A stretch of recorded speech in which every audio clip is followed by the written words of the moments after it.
अस्सलाम वालेकुम। मेरा नाम है बिलाल सिद्दीकी और इस वक्त मैं मौजूद हूँ जर्मनी के शहर स्टुटगार्ट में। तो I came to Germany in 2017 as a masters student, तकरीबन 6 साल पहले। और यहाँ आने के बाद मैंने अपनी मास्टर्स डिग्री कंप्लीट की इन इंडस्ट्रियल मैनेजमेंट, जो कि इंग्लिश टॉट प्रोग्राम भी था और जिसमें मुझे स्कॉलरशिप भी मिली। And currently I am working as a full time employ in Germany. हम बात करेंगे जर्मनी की हालात अपडेट्स के ऊपर कि अगर आप स्टूडेंट हैं तो आपको Germany as a student study के लिए क्यों प्रेफर करना चाहिए या इवन कंसिडर भी क्यों करना चाहिए। और फिर हम बात करेंगे कि चलें, अगर आप एज ए स्टूडेंट जर्मनी आ भी जाते हैं तो जर्मनी आने के बाद क्या आप एज ए स्टूडेंट अपने एक्सपेंसेस कवर कर पाएंगे। क्या यहाँ पर इतनी एम्प्लॉयमेंट अपॉर्चुनिटीज होती हैं स्टूडेंट्स के लिए कि वो यहाँ पर आकर स्टडी भी कर सकें और काम करके अपने मंथली एक्सपेंसेस भी निकाल सके। उसके बाद हम बात करेंगे कि यहाँ पर आपकी स्टडी जब खत्म हो जाती है तो उसके बाद आपके लिए क्या वर्किंग, क्या एम्प्लॉयमेंट अपॉर्चुनिटीज होती है। और अगर आप एज ए स्टूडेंट जर्मनी आना चाहते हैं तो आप कैसे आ सकते हैं। और जिस तरह मैंने बताया, जैसे मुझे स्कॉलरशिप मिली थी तो आपको भी स्कॉलरशिप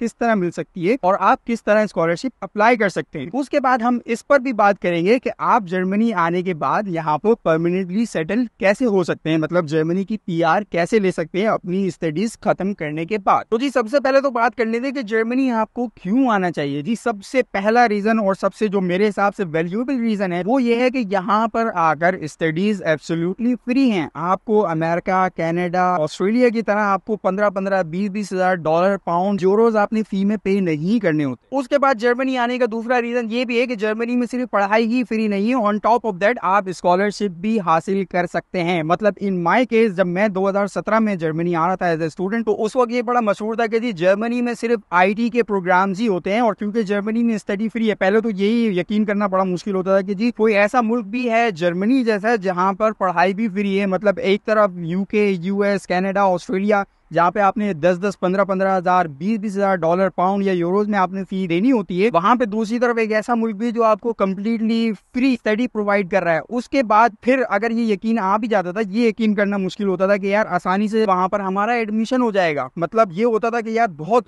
हाई परसेंटेज चाहिए होती होंगी तभी फ्री स्टडीज के लिए आपका एडमिशन होता होगा। उसके बाद फिर अगर आपका एडमिशन हो भी जाए तो मशहूर ये था कि जी जर्मनी में सिर्फ आईटी या डेवलपमेंट, कंप्यूटर साइंस या डाटा साइंस या अप्लाइड मैथमेटिक्स, इस तरह के कोर्सेज की ही डिमांड है और इसी तरह के कोर्सेज वहां पर फ्री में पढ़ाए जाते हैं। वहां पर मैनेजमेंट कोर्सेज इतने नहीं पढ़ाए जाते। और फिर अगर मैनेजमेंट के कोर्सेज में आपका एडमिशन हो भी जाता है तो वो इंग्लिश टॉट नहीं होते। और अगर इंग्लिश टॉट में हो भी जाता है तो वो फिर फ्री स्टडीज नहीं होते, वो सेल्फ फाइनेंस पर होते हैं और आपने उसमें फीस पे करनी होती है। लेकिन इन माय केस अगर मेरी एग्जांपल ली जाए तो मुझे ना सिर्फ मैनेजमेंट के प्रोग्राम में एडमिशन मिला बल्कि वो इंग्लिश टॉट भी था, फ्री भी था and on top of that मुझे उसमें स्कॉलरशिप भी मिली। तो इसी तरह आपको भी स्कॉलरशिप मिल सकती है। तो this is second best reason कि यहाँ पर सिर्फ जर्मनी में पढ़ाई ही फ्री नहीं है बल्कि उसके ऊपर आपको स्कॉलरशिप भी मिल सकती है। तीसरा जो रीजन है कि जर्मनी आने के लिए जो आपको स्टूडेंट वीजा मिलता है वो आपको शेंजन वीजा मिलता है। मतलब उस शेंजन वीजे के ऊपर आप पूरा यूरोपियन यूनियन ट्रैवल कर सकते हैं वीजा फ्री। पढ़ाई खत्म करने के बाद आपके पास जो यहाँ सेटलमेंट अपॉर्चुनिटीज होती है, मतलब पीआर अपॉर्चुनिटीज होती है, वो बहुत ही स्ट्रेट फॉरवर्ड होती है, कोई इतनी कॉम्प्लिकेटेड नहीं होती। स्टेबल कंट्री है, स्टेबल इकोनॉमी है, यहाँ पर एम्प्लॉयमेंट अपॉर्चुनिटी बहुत ज्यादा हैं एंड एटसेट्रा एटसेट्रा। तो जी अब बात कर लेते हैं सेकंड पॉइंट पर। क्वेश्चन ये आता है कि ठीक है जी, अगर हम स्टडी करने जर्मनी आ भी गए तो ये तो बताएं कि हमारे एज अ स्टूडेंट जर्मनी में स्टडी करते हुए पर मंथ एक्सपेंसेस कितने होंगे और जितने भी एक्सपेंसेस होंगे क्या जर्मनी में स्टूडेंट्स के लिए इतनी वर्किंग अपॉर्चुनिटीज, एम्प्लॉयमेंट अपॉर्चुनिटीज हैं कि स्टूडेंट वो एक्सपेंसेस बेयर कर सके और कवर कर सके। अगर हम डिटेल में जाएंगे कि स्टूडेंट्स के क्या एक्सपेंसेस होते हैं और क्या एम्प्लॉयमेंट अपॉर्चुनिटीज है तो वीडियो बड़ी लंबी हो जाएगी और उसके बारे में वीडियो ऑलरेडी डिटेल में बनाकर मैं चैनल पर डाल चुका हूं। तो इफ यू वांट आप डिटेल वीडियो चैनल पर जाकर देख सकते हैं।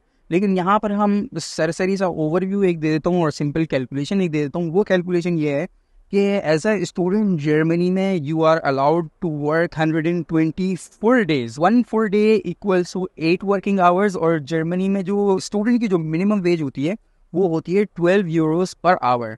तो अगर 12 यूरोज पर आवर है और आप 8 घंटे एक दिन में काम करते हो and you are allowed to work 120 full days in a year, तो वो सम बनता है 8 multiplied by 12 multiplied by 120 full days, that comes to 11,520 euros exact। और फिर ये 11,520 euros को जब आप 12 में डिवाइड करते हैं तो पर मंथ आपका 900 या 1000 euros के अराउंड आप कमा लेते हैं। और जब आप एक्सपेंसेस की बात करें तो एक्सपेंसेस यहाँ पर स्टूडेंट के डिपेंड करते हैं कि आप कौन से सिटी में हो और आपका हाथ कैसा है खर्च करने में। लेकिन अगर बात करें average 550 to 600 euros minimum student का एक्सपेंडिचर होता है और मैक्सिमम 900, 950 टू 1000 यूरो, इससे ज़्यादा खर्चा नहीं होता। अगर आप देखें कि आप एक तरफ मिनिमम वेज पे 11,520 यूरोज कमा रहे हो और आपका खर्चा भी 550 टू 1000 यूरोज हो रहा है, तो आप आराम से अपने एक्सपेंसेस यहाँ पर कवर कर सकते हो। एंड माइंड यू 12 यूरोज जो है ये यहाँ पर मिनिमम वेज है। बहुत ज़्यादा यहाँ पर जॉब ऐसी होती है जो मिनिमम वेज से कई ज़्यादा आपको पे कर रही होती है, जैसे 14, 15,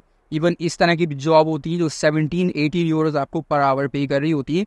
तो फिर आप इन अ ईयर 11,520 यूरो से कहीं ज़्यादा कमा सकते हैं और अपने एक्सपेंसेस बहुत आराम से बेयर कर सकते हैं। उसके बाद सवाल ये आ जाता है कि जी जर्मनी आया कैसे जाए। तो भाई कोई रॉकेट साइंस नहीं है, बहुत सिंपल है। एक ही पोर्टल है DAAD.de करके। जर्मनी में जितनी भी यूनिवर्सिटीज अपने एडमिशंस ऑफर कर रही होती है वो इसी पोर्टल पर ऑफर करती है। तो आपने कोई अलग वेबसाइट जाकर रिसर्च करने की, एक्सप्लोर करने की आपको जरूरत नहीं है। आपने सिर्फ DAAD.de पे जाना है और जिस कोर्स में आपको एडमिशन चाहिए उस कोर्स को लिखकर आपने सिर्फ सर्च करना है और उस कोर्स में जितनी भी यूनिवर्सिटीज जर्मनी में एडमिशंस ऑफर कर रही होंगी वो एडमिशंस की लिस्ट आपके सामने आ जाएगी और उसी लिस्ट में से आपको रिक्वायरमेंट्स भी मिल जाएंगी, कौन सी रिक्वायर्ड डॉक्यूमेंट्स हैं और आप उन रिक्वायरमेंट्स को किस तरह फुलफिल कर सकते हैं, वो क्राइटेरिया भी आपको उसी लिस्ट में मिल जाएगा। फिर भी अगर आपके कोई क्वेश्चंस हो तो आप यूनिवर्सिटीज को कांटेक्ट कर सकते हैं क्योंकि उनकी कांटेक्ट इन्फॉर्मेशन वहीं पर मेंशन होती है। और तो और फेसबुक पर भी बहुत सारे ग्रुप्स बने हुए हैं, जैसे Pakistanis in Deutschland, Pakistanis in Germany,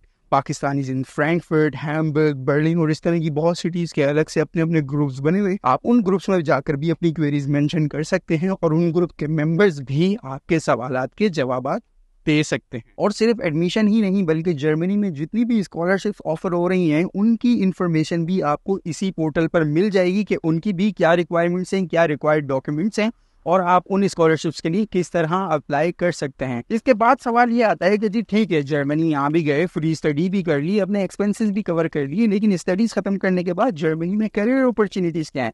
तो जी करियर अपॉर्चुनिटीज का अंदाजा अब इस बात से लगा सकते हैं कि at this point of time जब मैं आपसे बात कर रहा हूँ जर्मनी में अभी भी शॉर्टेज ऑफ स्किल लेबर है। मतलब जर्मनी में इस वक्त 4 लाख से ज्यादा जॉब ओपनिंग्स हैं और उनको फिल करने के लिए इनके पास पॉपुलेशन या स्किल्ड वर्कर नहीं है और इनको जरूरत है कि जल्द से जल्द ज्यादा से ज्यादा लोग आकर इनकी जॉब ओपनिंग्स को फुलफिल कर सकें। और इसी वजह से पूरी दुनिया से टैलेंट को या स्किल्ड वर्कर्स को अट्रैक्ट करने के लिए जर्मनी बहुत सारे नए कवानीन भी मुतारिफ करवा रहा है, जैसे कि अपॉर्चुनिटी कार्ड, जिसे ग्रीन कार्ड भी कहा जाता है, जो कि एक पॉइंट बेस्ड सिस्टम है लाइक कनाडा एंड यूएस। कि आप उन पॉइंट्स को फुलफिल करें और फिर आपको 1 साल का जर्मनी का वीजा मिलता है जिसमें आप जर्मनी आकर जॉब सर्च कर सकते हैं। उसके अलावा जर्मनी में इस बात पर भी गौर किया जा रहा है कि ब्लू कार्ड के लिए जो मिनिमम सैलरी रिक्वायरमेंट का जो थ्रेशोल्ड है उसको भी लो किया जाए और जो लोग भी जर्मनी में काम करने के लिए आते हैं वो अपनी फैमिली को भी अपने साथ ला सके और अपनी फैमिली के साथ यहाँ पर रह सकें और लॉन्ग टर्म या परमानेंटली यहाँ पर सेटल हो सकें। उसके लिए भी नए नए कवानीन मुतारिफ करवाए जा रहे हैं और जो एग्जिस्टिंग कवानीन है उनमें भी रिलैक्सेशन पैदा की जा रही है। और वो सब इस वजह से कि जर्मनी में जो शॉर्टेज ऑफ लेबर है या शॉर्टेज ऑफ स्किल्ड वर्कर है उसको पूरा किया जा सके। तो एम्प्लॉयमेंट अपॉर्चुनिटीज की यहाँ पर कोई कमी नहीं है क्योंकि ऑलरेडी यहाँ पर डिमांड ज्यादा है और सप्लाई कम है। Specially if you are related to IT या डाटा साइंस या मैथमेटिक्स या कंप्यूटर साइंस की इन फील्ड से अगर आप रिलेटेड हैं तो आपके लिए एम्प्लॉयमेंट अपॉर्चुनिटीज की जर्मनी में कोई शॉर्टेज नहीं होनी चाहिए। तो जी अब बात कर लेते हैं कि जर्मनी में पीआर यानी परमानेंट रेजिडेंसी का क्या सीन है। जर्मनी में सिंपल है कि आपने आकर अगर आप यहाँ पर आते हैं और आप अपनी पढ़ाई खत्म करते हैं और पढ़ाई के बाद आपने जॉब करनी होती है तो वो डिपेंड करता है situation to situation. Let's say हम एग्जांपल लेते हैं कि अगर आप यहाँ पर आए, आपने अपनी पढ़ाई खत्म करी और आपको जॉब मिल गई और आपको उस जॉब पर ब्लू कार्ड मिल गया तो आपको उस ब्लू कार्ड पर 33 मंथ्स जॉब करनी है और उसके बाद you would be eligible to apply for PR. Given कि उस टाइम पीरियड के अंदर आपने अपने तमाम टैक्सेस और सोशल सिक्योरिटी पे की हो तो you can apply for PR.